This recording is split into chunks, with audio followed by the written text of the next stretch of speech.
empty the box, and you've got to start sifting through those pieces. And you want to start, if you're real good, you start at the corners, right? Try to put your corners together. And from yesterday to today, over 1,000 law enforcement agents and officers, men and women, have been poring over countless amounts of data, of videos, of surveillances, interviews, tracking down every possible lead that came to us, whether it was the New Orleans Police Department, the Louisiana State Police, the FBI, or our other federal agencies. Also yesterday, I issued an emergency declaration. That declaration was meant to streamline resources and communications between state, local, and federal partners. And we're seeing the results of it. I also would like to remind everyone that what's going on in this city and this state is twofold. We've got an active criminal investigation going on, while we're also continuing to secure the city in preparation for 3 o'clock kickoff time for the Sugar Bowl. With that, I would also remind those who are in the city that as far as state resources are concerned, we have the Louisiana State Police, the Louisiana National Guard, which was part of that emergency declaration, which allowed us to put an entire MP company on the ground.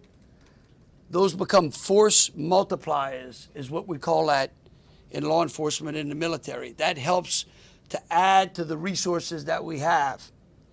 Wildlife and Fisheries, the Department of Corrections, DSF, DHS, our Veterans Affairs, our Probation and Parole, all state agencies. Any state agency who has a post-certified officers are here in this city to help secure the city. And so with that, I would like to turn it over to Christopher Rea, who is the Deputy Assistant Director of the FBI's Counter Terrorism Division. Chris? Thank you, Governor Landry.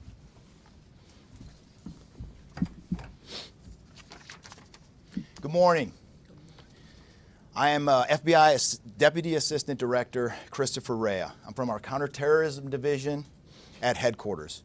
I'm also joined by Assistant Special Agent in Charge Alethea Duncan from our New Orleans office, who you heard from yesterday. I'm here to discuss not only the latest investigative information we have here in New Orleans, but I'll also let you know about other investigative activities outside of the state. I first, and most importantly, want to send our deepest condolences to the victims of this horrific attack and their loved ones. 14 innocent victims were killed in this senseless attack, and at least 35 are injured. We cannot ease the grief people in this community and across the nation are feeling at this time, but rest assured, we stand with you and in support of you.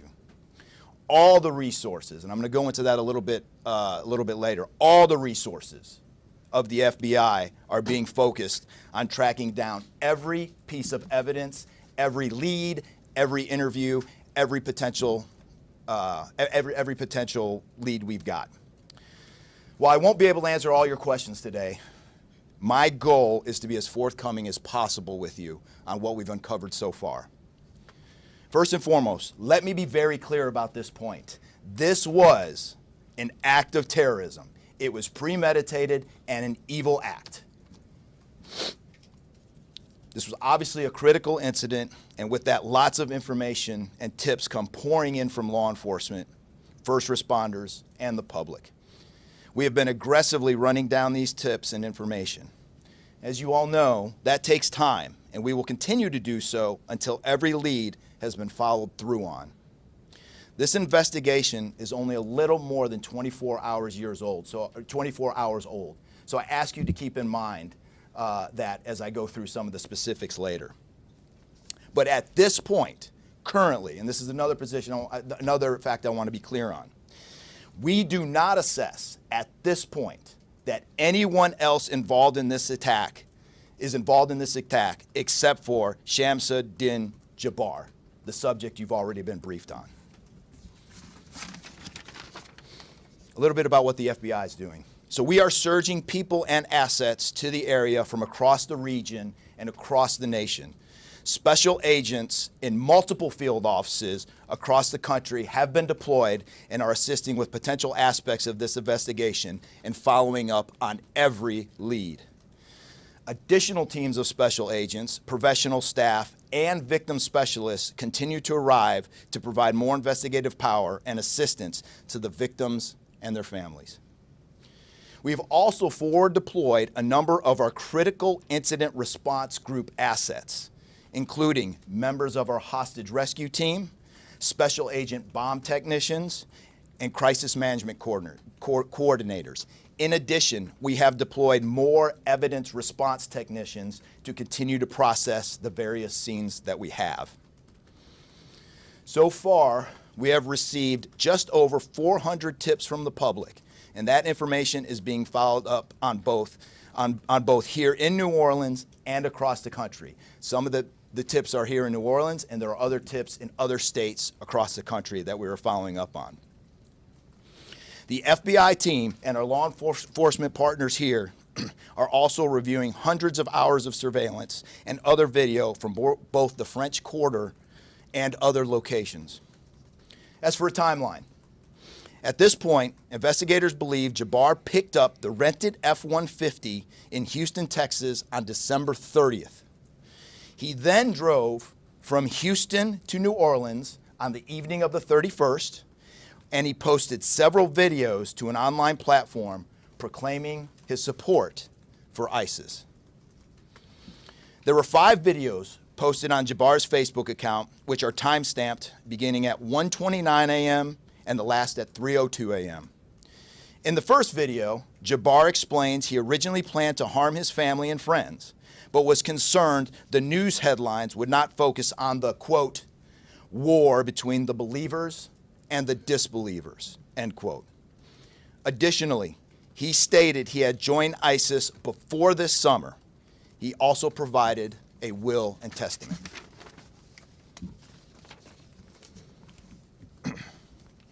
FBI and ATF. FBI, we have a couple different scenes at the location. We have released the scene at Bourbon Street. That scene has been released. We also have a scene off of Mandeville address where we're currently searching that scene right now. FBI and ATF agents have secured that house, and that location is being searched for potential evidence. On New Year's morning, Jabbar opened fire after ramming through a blocked-off area of Bourbon Street, used his truck as a weapon to run over the victims. Teams of specially trained victim specialists, again, as I said, are on the ground here in New Orleans, assisting survivors of the attack and loved ones of the deceased. We do not believe the public is in any danger around any of these locations. 3 phones linked to Jabbar have been recovered, and digital media exploitation is a priority to see what is on the devices and determine if there are any other potential leads. Additionally, we have recovered 2 laptops and are currently reviewing them for any potential leads. Those laptops were recovered at the Mandeville address. Evidence technicians will also be going over the F-150 truck Jabbar was driving. As you know, we recovered an ISIS flag from the back of the vehicle. Jabbar declared his support for the terrorist group on social media, as I stated before, as he made his way to New Orleans. FBI bomb technicians also recovered 2 IEDs in coolers, one from the cross-section of Bourbon and Orleans Street, and the second at an intersection approximately 2 blocks away. There were multiple reports of other devices. Those reports turned out to be misinformation or not actual functioning devices. Those are the only 2 devices that we've been able to recover, that were functional. Both devices were rendered safe on scene. We did obtain surveillance footage showing Jabbar placing the devices where they were found. Two other, as I said before, two other items of interest were determined not to be IEDs. A little bit about Jabbar. Jabbar himself was born in the United States and is a U.S. military veteran. We are looking in everything in his life. While we have interviewed many people who know Jabbar, we still need to talk to others. Whether you know Jabbar personally, worked with him, served in the military, or saw him in New Orleans or Texas, we need to talk to you. You may not think you have relevant information, but what you know could tie in to one of our investigative leads. Specifically, we want to talk to anyone who was in the French Quarter on New Year's Eve or early on New Year's Day. That includes people spotted near one of the two IEDs on Bourbon Street. The IED was inside a cooler, and many people stopped and looked at the cooler and then continued on their way. Let's be clear, again, we do not believe at this point these people are involved in this incident in any way. We want to speak to them as witnesses and want to know what they saw and when. I went down to the crime scene last night. It is very hard to put into words what it looked like and how difficult it was to see. Anyone with information can call us at 1-800-CALL-FBI or send digital tips to fbi.gov/Bourbon Street attack. Early this morning, evidence response teams finished their work at the crime scene. Bourbon Street has been turned over to the city of New Orleans. As you know, there's also an FBI investigation in Las Vegas.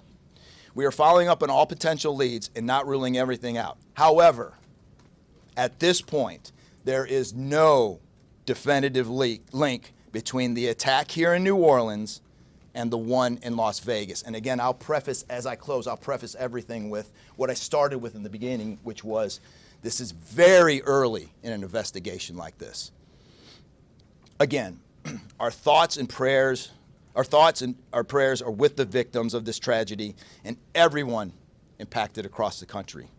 They remain at the heart of our investigation. I also, although I've only been on the ground here a short time, I also want to express a sincere appreciation for our partners here, which include the U.S. Attorney's Office, HSI, ATF, the New Orleans PD, the Louisiana State Police, the Governor's Office, and countless others. At this point, I'm going to turn it over to the Special Agent in charge of ATF here, Josh Jackson.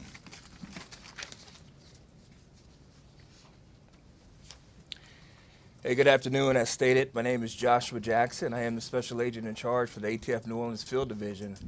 And ATF's primary mission is preventing, reducing, and solving violent crime throughout the United States and abroad. Solving part is the focus of this investigation. ATF resources that have been brought to bear to the city and to focus with our federal, state, and local partners have been our national response team. We spoke about the scene that's still being processed now. The National Response Team of ATF is a team of certified fire investigators, certified explosive specialists, fire engineers, electrical engineers. These folks will give us additional investigative leads to help the investigative team identify what happened at the location in Mandeville and identify how that fire started and move the investigation forward from there. Additional resources that ATF has brought to bear into the city as our ATF Special Response Team. This is a tactical team capable of handling any sort of enforcement operation. This team is deployed, on set, and ready for the Sugar Bowl today. This team is also made available to the Louisiana State Police and also New Orleans Police Department to assist with any efforts that they may have during this period. Additional resources, as the governor alluded to, he executed executive powers and had an emergency declared to where ATF was able to tap in to Emergency Support Function 13 resources. This allowed us to bring additional explosive detection canines so that we can safely sweep the city and safely sweep the Super Bowl in preparation for the game today. These resources will still be in the city as we lead up to the Super Bowl and through Mardi Gras. These type of ATF resources will be here. The last resources ATF has brought to bear, and probably the most important one, is our victim witness coordinators. These folks come in and they provide resources to the victims and the family members that have suffered greatly during this tragedy. The entire city hurts, but the victims and the family members are in need of resources and care long after this investigation wraps up. This time next year to be hard for the families and friends who suffered during this event. So our victim witness coordinators are working with the FBI, the City of New Orleans coordinators to provide resources to these folks out here. And as we move forward, ATF will be committed. We will work with the investigative team moving this investigation forward, but also we'll be here to make sure the city is safe and prepared as we move into the Super Bowl. And with that, I'm going to turn it over to our mayor of this great city, New Orleans. Madam Mayor. Thank you so much. Thank you so much. Well, good morning once again. And I just want to just echo my thank yous to the unified command of our law enforcement partners and at every single level, federal, state, and governor. Governor, thank you for your partnership. Yeah. Thank you. I also want to thank the residents and the visitors of the city of New Orleans for your patience, for your support, and most of all, your prayers. Our hearts and prayers continue to go out to the victims' families, and the city of New Orleans, we're resilient. And as I stated on yesterday, my focus in terms of a priority has been on our victims. As you've heard, that yes, the FBI was able to clear Bourbon Street. And what that meant also for me in this city was that we were able to remove our victims, identify them, and notify their families. Real reverence. They mattered, the families matter, and matter to the city of New Orleans. In addition to that, I want to just thank again our federal partners in Washington, listening to my plea personally for the additional resources to allow for the scene to be cleared, and again, attending to our victims. I walked by each one, and I did the sign of cross in my own way, because reverence, again, is important. So while we have been able to have Bourbon Street returned back to the city of New Orleans, and the due diligence has been done, that then allowed me to give the go-ahead to begin the cleaning of Bourbon Street. That started happening in the morning about 2 a.m. It was completed before 8 a.m. this morning.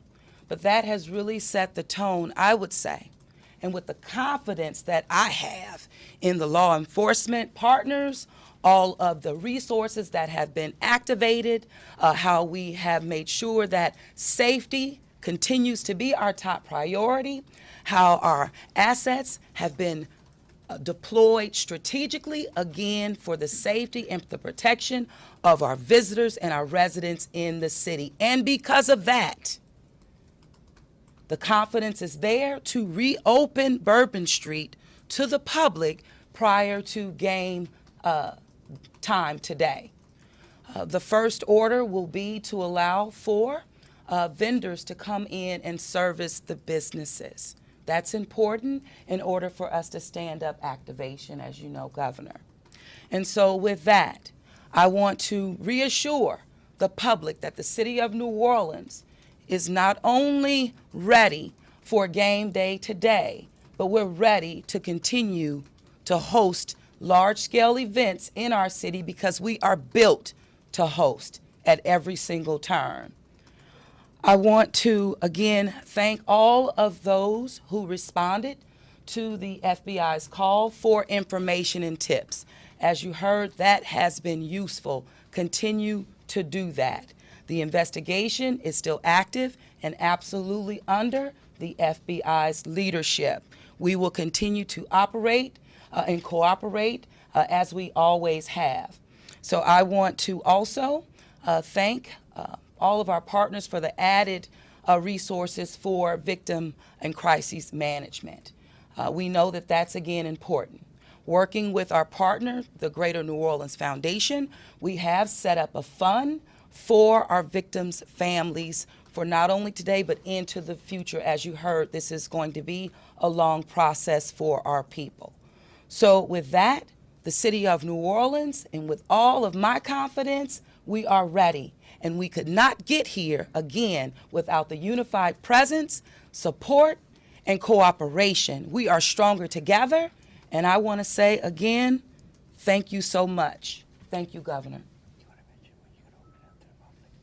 So once again, the governor would like me to reiterate that Bourbon Street will be prepared for full activation before game time today. We know 3 p.m., so we're working towards 2:30 p.m. But prior to game time, the kickoff, Bourbon Street will be restored. So we're hard at work now. Our teams are now, and of course, working with our business community to serve our public and serve our residents and our visitors alike. In closing, I want to rest people assured. Right now in the city of New Orleans, there is an unprecedented amount of law enforcement resources that are being utilized to close out and to hunt down and to finalize this investigation. I want to thank the FBI and all of our federal partners for the amount of resources they have poured into the city. This type of event can happen in any city. And that's the tragedy of it. And I think it's important for people to understand that to protect our citizens in America from evil, you have to crush it. You can't go out there and placate it. You can't go out there and say, oh, I'm going to put this in place and that in place and hope that evil doesn't show up on your doorstep, because it will. You have to crush it. And that's what we're going to do here. We're going to put it all behind us. We're going to continue to keep the victims, those that are in the hospital, either fighting for their lives or trying to recover, in our thoughts and in our prayers. But you know, this morning, and I don't want to single out just one news source, but I just happened to turn on Fox and Friends, and there was a young man who was interviewed who was actually on Bourbon Street during this horrific act of terrorism. And they closed out by asking him, what now? And I think he summed it up. He said, look, we can't live in fear, because fear will paralyze us. He said, we come down to the city to enjoy ourselves and to entertain ourselves and to be with our friends and with our families, because that's who we are. Louisiana invented hospitality. The people of this city care for each other. And believe you me, we care about each one of the lives that were lost in this city and that. We will never forget them. But it would be a tragedy if we let their losses be snuffed out because of fear. This city will be back. We will be open to family and friends and loved ones who want some time to relax from the pressures of life. And so today, we're going to have us a sugar bowl. We're going to enjoy ourselves. We're going to keep those, again, who have lost loved ones in mind. And we're going to get on to the business of this city and this great country. With that, I'll take any questions. Governor, this is for you and the Assistant Director. The message has really changed since yesterday. Yesterday, the FBI said that people should be vigilant, that he did not act alone, that he likely had help, and now you're coming out the very next day and saying he was a lone wolf, everything is safe, the game moves on, everybody had a good time. How can you be so sure just 12 hours later? Well, we're going to bring him up, all right? But here's what I want to remind everyone. Like, I was a deputy sheriff. All right, I worked in a jail, I worked on the street, I worked on the interstate, I served warrants. I can tell you. Look, in today's world, I get it. Information, we get information like that. Everybody lives in a 15-second TikTok video. We think that life operates like it does on our phones, and it just doesn't. Information changes. In fact, that's why we ask the media for patience. We get information, like I said, putting that, no one dumps a 1,000-piece jigsaw puzzle and puts it together in 5 seconds. Okay? And what I would tell you is that I appreciate the fact that what we did was we're under-promising and over-delivering today. And I think that's important. And I want to remind something. Look, because over the last decade, law enforcement has taken it on the chin, unfairly. And there are great men and women serving in the FBI, in ATF, in Louisiana State Police, in New Orleans PD. Our sheriffs have been unbelievable in this. And I tell you, they want to protect you all. And we have to trust them. And sometimes the information we put out, we end up finding out that it may be incorrect. But guess what? What we're doing here is something that I think is important. It's called transparency. And look, something may change again. Here's what I do know, though. Right now, this is one of the safest places on earth. That doesn't mean that nothing can't happen.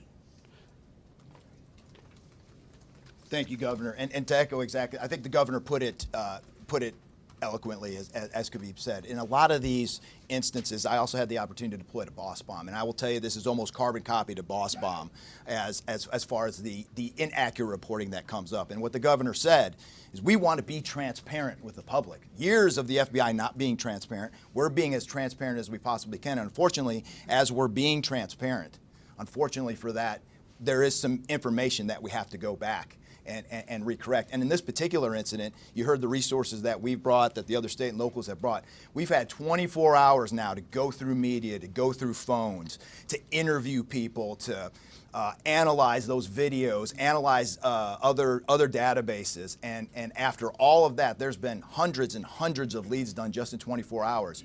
We're confident at this point that there is no accomplices. And I'll give you an idea of how that information sometimes, a lot of the early reports came out that there were extra people that were setting the coolers down, right?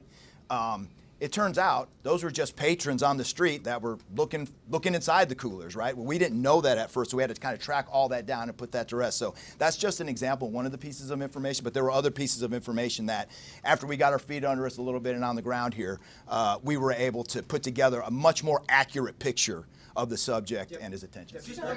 Whoa. Stated death toll. Just wanted to double check. Yes. 14, not 15. Yeah. Sorry, sir. 14, and then the shooter himself would be 15 total, to include the shooter. And the IEDs, were the IEDs pipe bombs, and have you discovered a remote detonator anywhere? And when you said that you have surveillance footage of the suspect planting those IEDs, what time roughly were they planted? Yeah, those roughly a couple hours. I don't have the exact times in front of me. A couple hours prior to the attack, probably after midnight. I want to say 1 or 2 in the morning, but I can't. Left the area and came back. Correct. That's our assumption now. I mean, we still have a lot to work through. We're getting more surveillance video and everything else, but that's the assumption. Were there sweeps being done on Bourbon Street? Would there have been canines out on New Year's Eve? Would there have been bomb sweeps done? Look, I think let me just say this, and either Joe or Rob will correct me. Look, a bomb dog doesn't operate like a drug dog, right? On Bourbon Street, there's a lot of senses, right? A lot of smells. I don't think you can run a bomb dog down Bourbon Street with thousands of people there and be able to sniff out a bomb. What we've been doing, what they have been doing, is certainly a complete sweep of the quarter because of the limited amount of traffic that's been out there.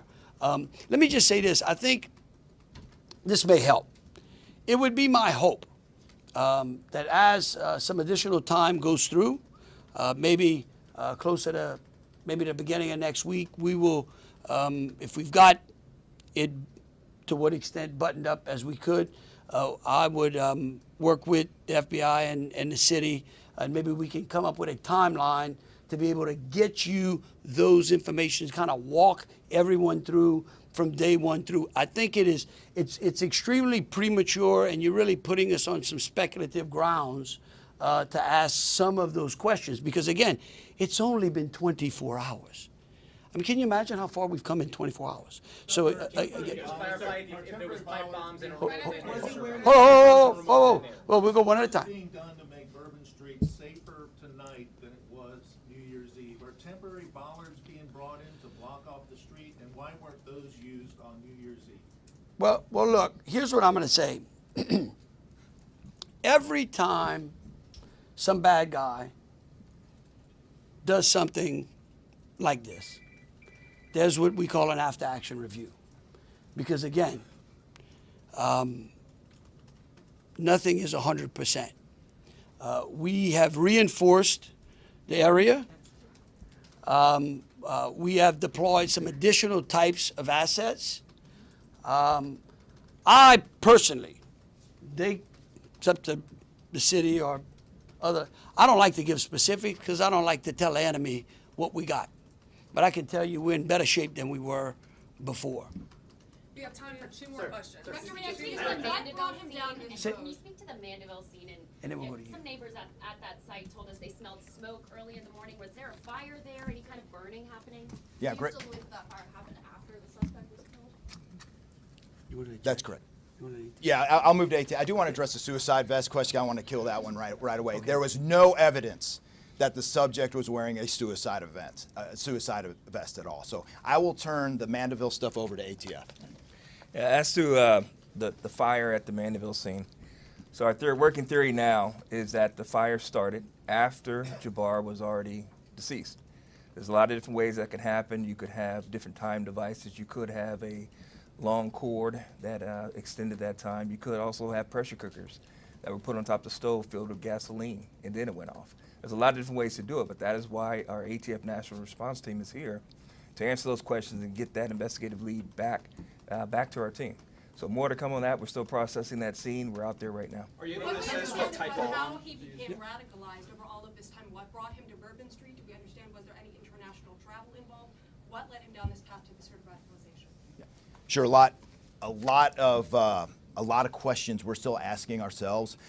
We know that he specifically picked out Bourbon Street. Not quite sure why. I mean, I think one can assume that it was lots of people New Year's Eve, with a target for an attack.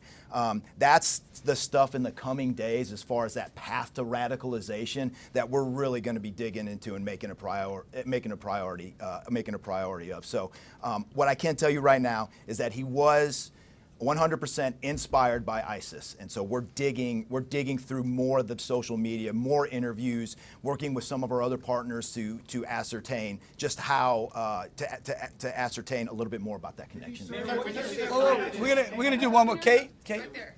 You've had your hand up for a while. Yeah. Sir. Thank you, I appreciate it. Yeah.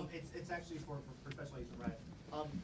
Sir, I prefer those. I want you to in order to reassure people, would you be able to explain the analysis and evidence that has led to this most recent understanding that he was a lone actor and that there is at this point, at least from your understanding, no further danger to the public? Sure. I think a lot of that, multiple interviews, the hundreds of interviews that we've conducted so far, the social media review that we've done of his accounts, by my count now, the 5 devices we have, the 3 cell phones and the 2 laptops, been able to initially triage or go through that, and there is just nothing to indicate through call records, through anything on those devices, through interviews, through anything in our systems that he was aided in this attack by anybody. And again, I have to caveat, like the governor said, this is 24 hours into it. And that could change, but right now we've got a much better picture and much more confidence on what we were dealing with than we were just 24 hours ago. All right, look, thank y'all so very much. Again, we are going to try to get y'all as much information as possible. So any additional information will be put out through press releases. Thank you so very much. Are we really making Bourbon Street a pedestrian only For pedestrians, yeah.